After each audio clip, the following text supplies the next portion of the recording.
캐논 EOS 시스템, 카메라 좋아하시는 분들이라면 잘 아실 겁니다. 하지만 이제 막 카메라에 입문하신 분들에게는 굉장히 생소한 단어일 수 있을 겁니다.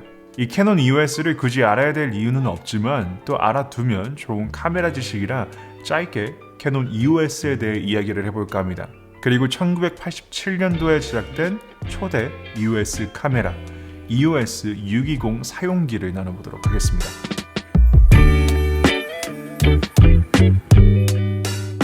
오늘의 이야기를 시작하기 전에 한 가지 알림사항이 있습니다. 제 영상을 시청하시는 분들 중 60% 이상이 구독을 안 하시는 분들이더라고요. 구독을 일부러 강요하는 건 아니지만 여러분들의 구독과 알람 설정 그리고 댓글은 채널 운영에 가장 큰 힘이 됩니다. 사진과 필름을 좋아하신다면 앞으로 좋은 컨텐츠 꾸준히 올릴 테니까 구독과 응원 부탁드립니다. 캐논의 EOS는 캐논의 일렉트로닉 옵틱 시스템의 줄임말이자 역사적인 전자식 캐논 카메라 시리즈의 명칭입니다. 쉽게 예를 들어 애플의 아이폰, 삼성의 갤럭시가 있듯이 캐논에는 EOS가 있는 것과 비슷합니다.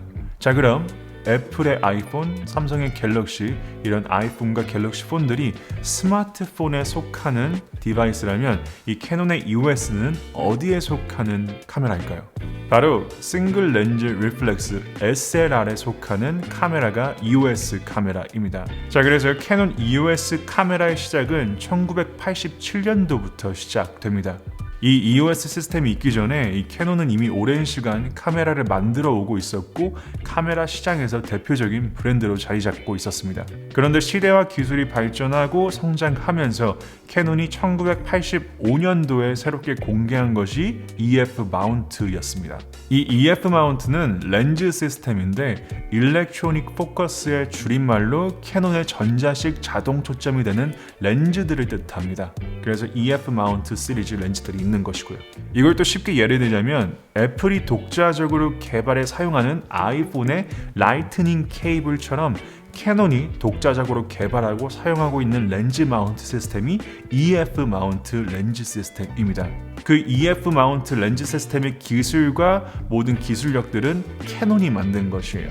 우리가 시중에 판매되는 EF 마운트 제조사들을 보면 캐논도 있고 시그마도 있고 삼양도 있고 되게 다양하잖아요. 근데 이 EF 마운트의 기술력과 모든 저작권은 캐논이 가지고 있습니다. 캐논이 허락해야지만 공식적으로 이 시그마에서 그다음 삼양 같은 렌즈 회사들에서 EF 마운트 렌즈들을 만들 수 있는 겁니다.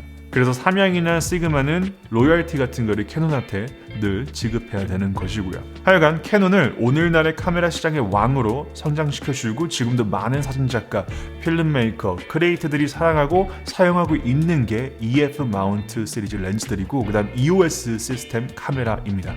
자, 이제 다시 본론으로 돌아와서 최초의 EOS 카메라는 1987년 3월에 세상에 출시합니다.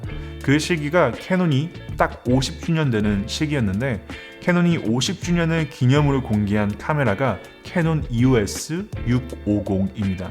이 캐논 EOS 650 카메라는 캐논의 첫 번째 EOS 카메라이자 최초의 EF 마운트를 사용하는 카메라 그리고 AF가 되는 오토포커스가 되는 캐논 전자식 필름 카메라였습니다. 그리고 캐논이 EOS 650을 출시하고 딱 두 달 뒤 1987년 5월에 EOS 650의 어드밴스 버전인 EOS 620을 공개합니다. 이 EOS 620은 EOS 650과 거의 같은 카메라예요. 약간 마이너적인 업그레이드가 있는 카메라 모델인데 EOS 620에 특별하게 들어간 기능은 자동 노출, 브라켓팅 촬영과 멀티 노출 기능이 추가가 되고 제가 찾아본 결과 LCD 이 설정 창에 빛이 들어오는 최초의 카메라가 캐논 EOS 620 카메라였습니다. 자, 그래서 1987년도에 만들어진 카메라 캐논 탄생 50주년을 기념해서 만들어진 카메라 초대 EOS 카메라인 EOS 620 사용기를 나눠보도록 하겠습니다.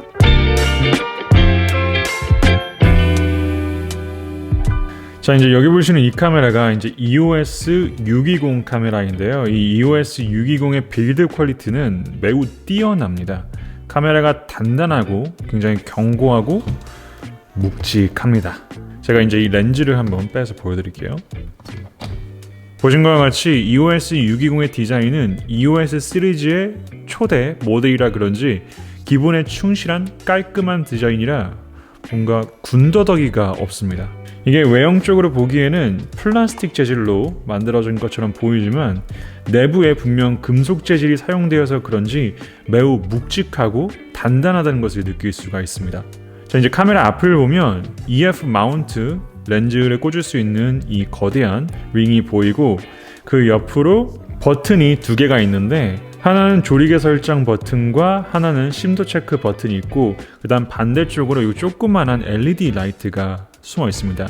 이 LED 라이트는 셀프 타이머 LED 조명이라 타이머를 설정하고 사진을 찍을 때 여기가 깜빡깜빡거리면서 타이머가 돌아가고 있다는 것을 표시해 줍니다. 카메라 위쪽으로는 모드 설정 버튼과 노출 설정 버튼 그리고 메뉴 스위치 락, 파워 이런 걸 킬 수 있는 이 메뉴 스위치가 왼쪽에 자리하고 있고요. 중앙에 하슈가 있고 오른쪽에 LCD 스크린과 다이얼 그 다음 셔터 버튼이 있습니다. 그리고 뒤쪽에 두 개의 버튼이 또 있는데 하나는 디스플레이 조명, 이 LCD 조명을 켤 수 있는 버튼과 하나는 부분 측광 버튼이 있고요. 그 다음 뷰파인더가 중앙에 자리하고 있고 이 아래쪽에 이렇게 스위치 커버가 있습니다. 이 스위치 커버를 열면 이제 4개의 버튼들이 있는데 왼쪽부터 필름 감기 버튼, AF 모드 설정 버튼, 연사 타이머 설정 버튼, 배터리 체크 버튼이 나열되어 있습니다. 이제 필름을 넣고 ISO 감도를 수동으로 설정할 때는 이 2번과 3번을 동시에 누르고 ISO 감도 값을 조절할 수 있고요. 그 다음 2번과 4번을 동시에 누르면 자동 노출 브라켓팅 모드 설정을 할 수 있습니다. 이 밑에 뭘 동시에 눌렀을지 이렇게 설명이 그림으로 되어 있죠. 네. 그리고 참고로 카메라 상단에 이 모드 버튼과 노출 버튼을 같이 누르면 멀티 노출 설정도 선택에 따라 최대 9장까지 가능합니다. 이제 카메라 옆쪽으로는 알지 못할 포트, 예전 아날로그 시대의 무슨 리모컨 같은 거를 이 케이블에 연결해서 어떻게 하는 거더라고요. 지금 상황에서는 약간 있으나 마나한 포트예요. 그 다음 이 위쪽에 배터리 커버 나사입니다. 배터리를 이런 식으로 밑에다 넣을 수가 있어요. 시중에 판매되는 배터리 넣어서 사용할 수 있습니다. 자, 그리고 반대쪽 옆으로는 이게 이제 백 커버를 열 수 있는 스위치가 두 개 있는데 하나는 원형 누르는 스위치고 한 개는 내리는 스위치인데 이걸 동시에 눌러줘야지만 이 커버가 열립니다. 동그라미를 누르고 내려야지만 백 커버가 열리는 타입이에요.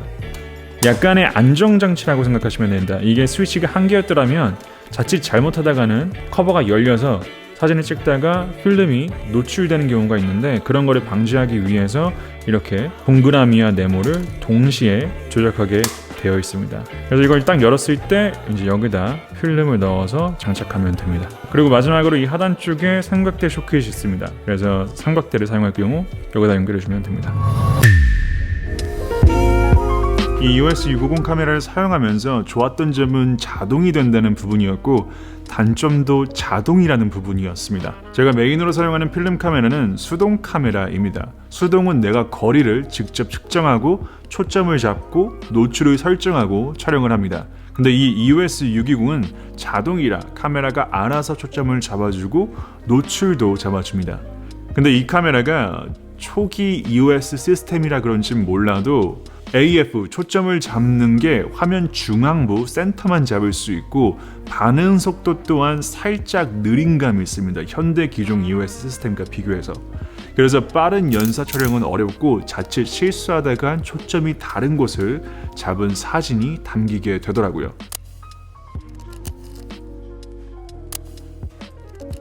제가 현장감 있는 스트릿 사진 촬영을 좋아하는데 이 카메라는 스트릿 촬영에 어울리는 카메라는 아니었습니다. 인물이나 풍경 촬영, 다큐멘트나 데일리 촬영 같이 특정 피사체나 시간적 여유가 있는 촬영에서 사용하기에는 꽤 유용한, 사용하기 좋은 그런 카메라였습니다. 근데 현장감 있는 빠르게 지나가는 피사체를 찍기에, 스트릿 사진을 찍기에는 조금 느린 박자감이 있는 카메라였습니다. 이 EOS 620 카메라 조작감은 단순하면서 섬세합니다.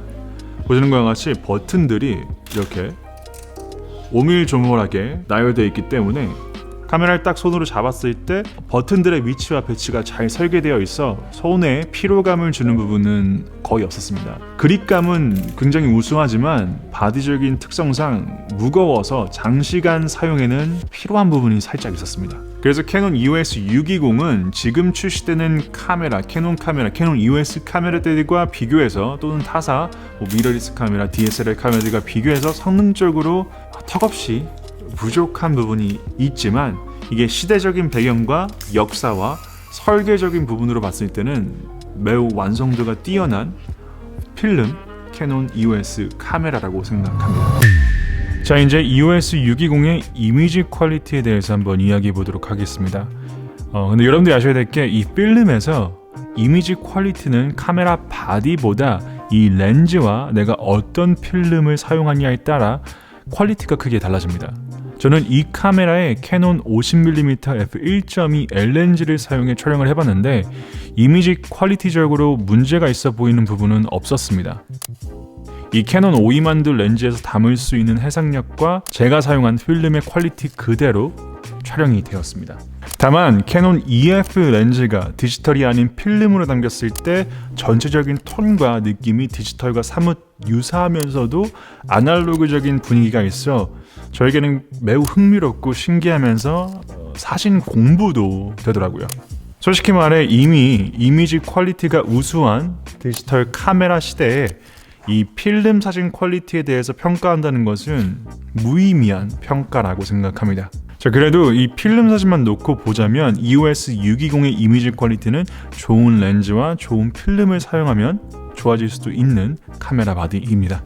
자, 그래서 총평을 하자면 캐논 EOS 620은 필름 사진을 좋아하는 저로서는 매우 구입에 만족하고 있는 카메라입니다. 중고 마켓에서 제가 이 카메라 바디만 10,000원에 구입한 것도 굉장히 운이 좋았지만 일단 캐논 50주년 기념으로 제작된 초창기 EOS 카메라를 사용할 수 있다는 것과 디지털에서만 제가 쭉 사용해오던 이 EF 렌즈를 필름 바디에 사용할 수 있다는 점, 이 부분이 저에게는 굉장히 큰 즐거움이었고요.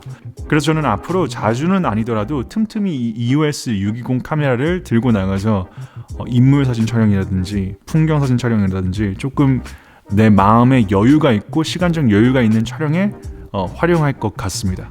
이 카메라는 절대 제가 스트릿 사진용으로 사용할 것 같지 않은 필름 카메라예요. 느긋이 필름 사진을 찍고 싶을 때, 그럴 때 사용하는 캐논의 EOS 초창기 모델이라고 생각하시면 됩니다. 자, 그래서 오늘의 이야기는 여기까지고요. 오늘은 캐논의 EOS와 초창기 모델인 EOS 620 카메라에 대한 사용기 리뷰를 한번 여러분들과 나눠봤는데요. 오늘 영상이 작게나마 여러분들에게 도움이 됐다면 좋아요와 구독 버튼 누르는 거 잊지 마시고 저는 또 다음에 더 유익한 카메라 이야기 들고 찾아오도록 하겠습니다. 지금까지 사자큐였습니다. 감사합니다.